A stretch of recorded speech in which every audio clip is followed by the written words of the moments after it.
ស្ត្រីម្នាក់បានលួចដំឡើងកាមេរ៉ានៅគ្រប់ជ្រុងផ្ទះបន្ទាប់មកនាងទៅហាងកាហ្វេហើយបើកមើលកាមេរ៉ាសុវត្ថិភាពដោយស្ងប់ស្ងាត់ស្រាប់តែឃើញប្តីរបស់នាងកំពុងតែមានស្រីថ្មីពិតមែនដើម្បីសងសឹកបន្ទាប់មកនាងក៏បានទូរស័ព្ទទៅប្តីអាឡូប្រពន្ធម៉ាក់នៅមន្ទីរពេទ្យស្រួលបួរទេម៉ាក់គាត់មិនអីទេ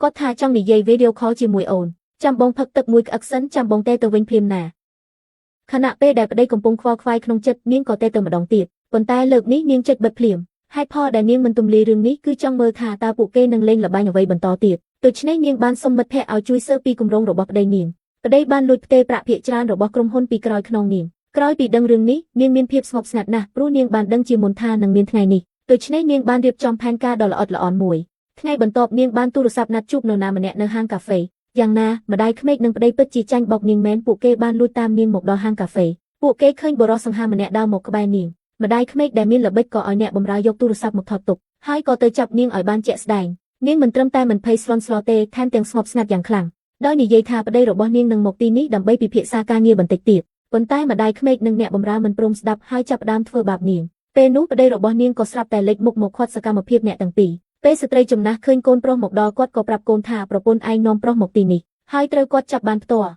បុរសជាប្តីមិននិយាយស្ដីក៏ទះកំភ្លៀងអ្នកបម្រើមួយដែរបន្ទាប់មកក៏អង្គុយរូបបុរសដែលនៅក្បែរប្រពន្ធខ្លួនដើម្បីបង្ហាញការសុំទោសម្ដាយក្មេកមានអារម្មណ៍ឆ្ងល់កូនប្រុសក៏ប្រាប់ថាបុរសនេះគឺជាប្រធានក្រុមហ៊ុនដែលមកវិនិយោគលើគម្រោងរបស់យើងបន្ទាប់មកបុរសជាប្តីដើម្បីទទួលបានការវិនិយោគក៏ទាញម្ដាយឲ្យប្រញាប់សុំទោសប៉ុន្តែប្រធានក្រុមហ៊ុនមិនបានធ្វើឲ្យពួកគេពិបាកឡើយបុរសជាប្តីដើម្បីធ្វើពុតជាពិតក៏បានទះកំភ្លៀងអ្នកបម្រើម្ដងទៀតប្រាប់នាងថាសំបីតែធ្វើជាអ្នកបម្រើក៏ធ្វើមិនកើតបន្តិចទៀតធ្វើឲ្យខូចដល់ការអភិវឌ្ឍរបស់ក្រុមហ៊ុនម្ដាយក្មេកដើម្បីដោះស្រាយបញ្ហានេះក៏បង្ខំឲ្យអ្នកបម្រើសុំទោសពួកគេអ្នកបម្រើដែលមិនពេញចិត្តក៏ត្រូវតែធ្វើតាមលោកប្រុសសុំអភ័យទោស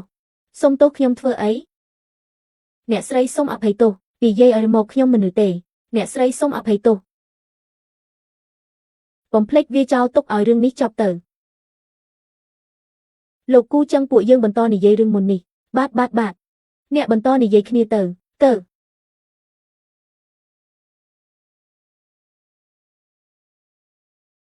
ល្អណាស់ការសម្ដែងរបស់អ្នកមានភាពប្រសើរឡើងហើយចឹងខ្ញុំត្រៀមបញ្ចេញទុនវិនិយោគហើយទេខ្ញុំចង់ធ្វើបាបពួកគេសិនរឿងល្អទៅតែចាប់ផ្ដើមទេពេលនាងត្រឡប់មកដល់ផ្ទះប្តីរបស់នាងប្រញាប់ទាញដៃនាងអង្គុយលើសាឡុងបន្ទាប់មកបុរសនោះនិយាយថាថ្ងៃនេះគឺជាខួបអាពាហ៍ពិពាហ៍3ឆ្នាំរបស់ពួកគេនាងមើលទៅពួកគេសម្ដែងធ្វើពុតនាងមានអារម្មណ៍ខ្ពើមអាំណាស់អរគុណបងសម្លាញ់បងសម្លាញ់អូនមានរឿងមួយចង់ពិភាក្សាជាមួយបងការវិនិយោគរបស់ពូជើងប្រហែលជាត្រូវកាត់បន្ថយហើយហាអញ្ចឹងម៉ាក់បងនិងសៀវយាបានសុំទោសគាត់ហើយតាច្បាប់ក្រុមប្រឹក្សាភិបាលយាយដែរគឺថាប្រសិនបើក្រុមហ៊ុនមិនមែនជាអ្នកគ្រប់គ្រងស្របច្បាប់នោះទំហំវិនិយោគអតិបរមាមិនអាចលើសពី50ទេចុះអូនថាម៉េចហឹមបងសម្លាញ់អូនគិតថា50ក៏មិនមែនជាចំនួនតិចតួចដែរបើបងគ្មានបញ្ហាទេអូននឹងប្រាប់គោជាហ្វុងវិញប្រពន្ធអូនឈួតមែនទេ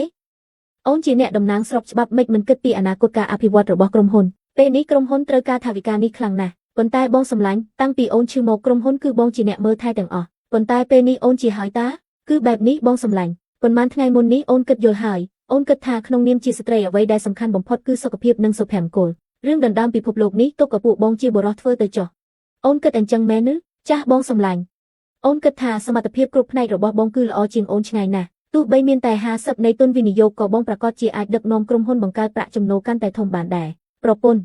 អូនមិនអាចគិតបែបនេះទេអូនជាអ្នកតំណាងស្របច្បាប់ត្រូវតែទទួលខុសត្រូវមិនមែនដេកលើគំនរគុណសម្បត្តិហើយដេកលក់ស្រួលនោះទេអញ្ចេះចុះចាប់ពីថ្ងៃស្អែកទៅអូនត្រូវតែត្រឡប់មកក្រុមហ៊ុនវិញបងនឹងប្រគល់អំណាចគ្រប់គ្រងគ្រប់ផ្នែកទាំងអស់ឲ្យអូនចុះបងវិញបងនឹងដឹកនាំបុគ្គលិកក្រុមហ៊ុនទាំងអស់ស្វាគមន៍ការវិលត្រឡប់របស់ម្ចាស់កត្រីដោយក្តីសាទរយ៉ាងពេញទំហឹងហើយបងសម្លាញ់បើបងនិយាយដល់ថ្នាក់នេះហើយចឹងអូនទៅត្រៀមខ្លួនសិនហើយកូនឯងមិនមែនពិតជាប្រគល់ក្រុមហ៊ុនឲ្យនាងមែនទេទាដែលស្ងោរឆ្អិនហើយមិនក៏ទុកឲ្យវារួចខ្លួនទៅវិញកុំបារម្ភមិនយូរប៉ុន្មានទេវានឹងត្រឡប់មកវិញហើយប្រពន្ធមិនទាន់គេងទេចាស់បងសម្លាញ់តាមពិតទៅអូនពិតជាមិនចង់បានការវិនិយោគនេះទេបើអញ្ចឹងមែនបងអាចបន្តដឹកនាំក្រុមហ៊ុនបានហើយប្រពន្ធយើងជាប្តីប្រពន្ធអ្នកណាដឹកនាំក្រុមហ៊ុនក៏ដូចតែគ្នានឹងត្រូវហើយអូនបាននិយាយជាមួយលោកគូហើយឬនៅនិយាយគឺនិយាយហើយប៉ុន្តែអីគេអត្ថន័យរបស់ពូជឹងគឺឲ្យពួកយើងត្រៀមខ្លួនបន្តិចទៀតចាំ2សប្តាហ៍ទៀតចាំដាក់ពាក្យស្នើសុំដំណើរការនឹងមិនមានការផ្លាស់ប្ដូរអីទេមែនទេ ការផ្លាស់ប្ដូរគឺមិនមានទេសំខាន់គឺគាត់ថាដោយសារតែខ្ញុំខ្លួនឯងត្រឡប់មកវិញចឹងទំហំនៃការវិនិយោគអាចធ្វើឲ្យធំជាងនេះបានចឹងអូនគ្រោងនឹងឲ្យតម្លៃក្រុមហ៊ុនឡើងដល់ប៉ុន្មាន100លាននេះវាលើសលប់ពេកហើយមើលទៅលទ្ធភាពគឺខ្ពស់ណាស់អាចធ្វើទៅបានទាំងស្រុងតាមរយៈការខ្ចីប្រាក់ដើម្បីបង្កើនលំហូរសាច់ប្រាក់របស់ក្រុមហ៊ុនធ្វើឲ្យទ្រព្យសកម្មរបស់ក្រុមហ៊ុនឈានដល់តម្រូវការវាយតម្លៃបើបែបនេះដរាបណាមានទុនគ្រប់គ្រាន់យើងនឹងក្លាយជាមហាសេដ្ឋីរលានខ្ចីលុយទៀតហើយហានិភ័យនេះខ្ពស់ពេកហើយខ្ញុំតែងតែមានអារម្មណ៍ថាមានអ្វីមិនប្រក្រតីក្នុងរឿងនេះមានអ្វីមិនប្រក្រតីឬអត់ថ្ងៃស្អែកកិច្ចប្រជុំក្រុមប្រឹក្សាភិបាលនឹងដឹងហើយសូមស្វាគមន៍អរគុណអ្នកទាំងអស់គ្នាដែលបានគាំទ្រការត្រឡប់មកវិញរបស់ខ្ញុំលើកនេះគឺដើម្បីធ្វើឲ្យតម្លៃក្រុមហ៊ុន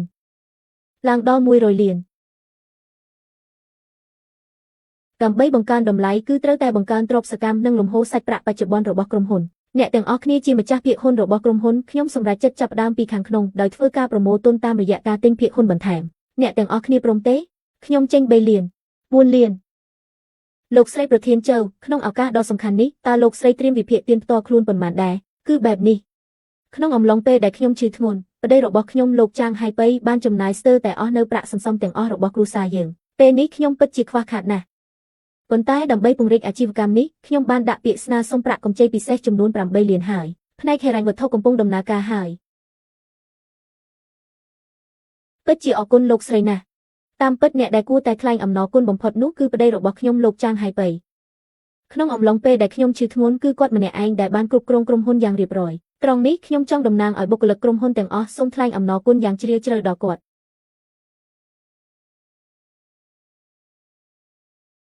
លោកស្រីប្រធានជើពាក្យស្នើសុំប្រាក់កម្ចីរបស់លោកស្រីត្រូវបានបដិសេធស្អីគេផ្នែកត្រួតពិនិត្យនិយាយថាលោកស្រីមានប្រវត្តិជំងឺធ្ងន់ធ្ងរការវាយតម្លៃហានិភ័យមិនគ្រប់លក្ខណៈមិនអនុម័តខ្ចីទេចុះបើដូរទៅធនាគារផ្សេងបានសាកល្បងស្ថាប័នផ្សេងគ្នា7កន្លែងហើយគឺសុទ្ធតែហេតុផលនេះតើមានវិធីផ្សេងទៀតទេមិនមែនថាមិនមានទេគឺតម្រូវឲ្យស្វាមីរបស់លោកស្រីគឺលោកប្រធានចាងខ្ចីប្រាក់នេះក្នុងនាមគាត់ផ្ទាល់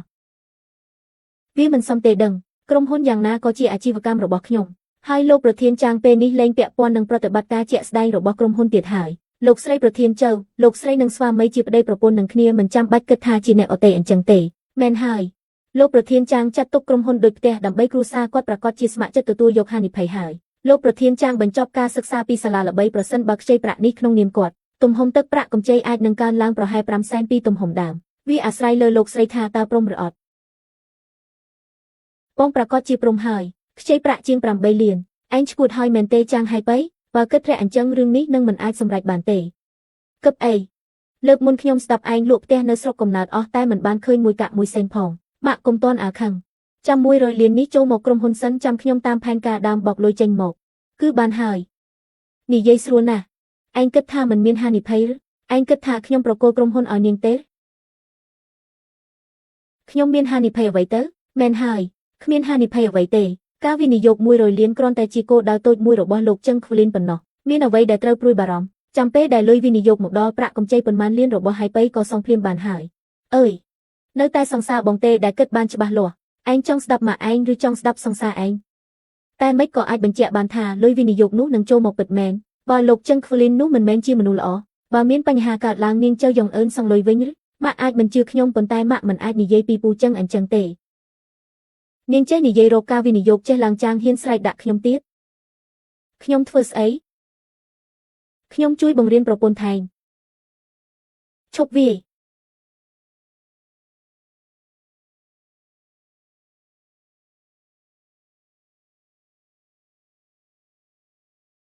ខ្ញុំមិនបានរុញនាងណាប្រញាប់ហើយឡានពេទ្យនាងចៅយ៉ងអឿនមិនស្លាប់ទេដឹងឥឡូវម៉ាក់ទើបដឹងថារវល់មែនទេមិញនេះខ្ញុំប្រាប់ឲ្យម៉ាក់ស្ងប់ចិត្តសាច់ញាតិរបស់ចៅយ៉ងអឿនអ្នកណានៅចាស់ខ្ញុំលោកគ្រូពេទ្យខ្ញុំជាប្តីរបស់នាងអ្នកជំងឺបានផុតពីគ្រោះថ្នាក់បណ្ដោះអាសន្នហើយប៉ុន្តែដោយសារមានការហូរឈាមក្នុងខួរក្បាលនាងនៅតែសន្លប់ធ្ងន់ធ្ងរនៅឡើយអរគុណ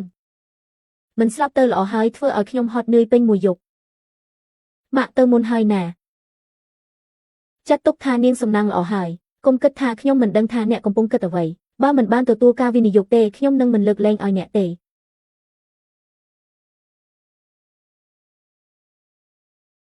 លោកចាំមែនទេស្ថានភាពរបស់ចៅយ៉ងអឿនយើងបានដឹងហើយអ្នកកុំបារម្ភយើងនឹងមើលថែនាង សូមសួរពេលមួយរឿងវិនិយោគបន្តិចគឺបែបនេះប្រធានចឹងតម្រូវឲ្យពន្យាពេលកិច្ចប្រជុំម្ចាស់ភាគហ៊ុនរងចាំជើយ៉ងអឺនដឹងខ្លួនវិញចាំបន្តអ្នកមិនភ្លេចផែនការដំបូងរបស់យើងទេមែនទេកុំគិតថាខ្ញុំមិនយល់អ្វីដែលអ្នកកំពុងគិតពេលនេះនាងដេកសន្លប់នៅខាងក្នុងការវិនិយោគ100,000,000ក៏មិនអាចទទួលបានដែរកិច្ចការដែលយើងបានធ្វើកន្លងមកគឺឥតប្រយោជន៍ទាំងអស់យល់ទេបើមិនអាចយកលុយបានតើអញ្ចឹងទៅយ៉ាងហោចណាស់អ្នកនៅមានក្រុមហ៊ុនចុះខ្ញុំវិញ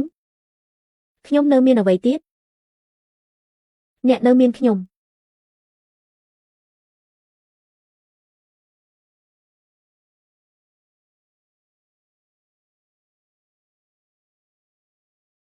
ជើយ៉ងអឺននាងពិតជាមានសមត្ថភាពមែនសូម្បីតែសន្លប់ក៏នៅតែអាចធ្វើឲ្យខ្ញុំត្រូវគេវាយបានដែរប៉ុន្តែទោះនាងពូកែយ៉ាងណាតើអាចធ្វើអ្វីបាននៅតែដេកនៅទីនេះឲ្យខ្ញុំចាត់ចែងតាមចិត្តខ្ញុំគឺត្រូវតែចាយលុយនាងដេកជាមួយប្តីនាងរស់នៅក្នុងផ្ទះនាង